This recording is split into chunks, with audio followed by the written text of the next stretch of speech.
सदा सत्स्वरूपं चिदानन्दकन्दं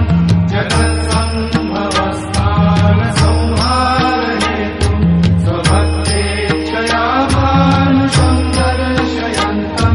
नमामीश्वरं सद्गुरुं साईनाथं भवद्वान्तविद्मौ समाकण्डमिड्यं मनोवागतीतं मुनिर्ध्यानगम्यं जगद्व्यापकं निर्मलं निर्गुणत्वं नमामीश्वरं सद्गुरुं साईनाथं भवम्भोधिमग्नादितानां जनानां स्वपादाश्रितानां स्वभक्तिप्रियाणां समुद्धारणार्थं कलौ सम्भवन्तं नमामीश्वरं सद्गुरुं साईनाथं सदा निम्बवृक्षस्य मूलाधिवासात् सुधाश्राविणं पीठमव्यक्रियन्तं तरुं कल्पवृक्षाधिकं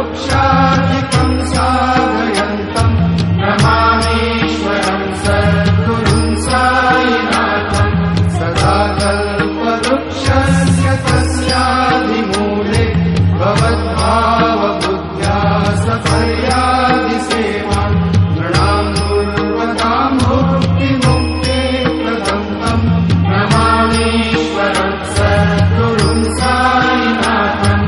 अनेकाश्रुतातर्क्यलीलाविलासे समाविष्ट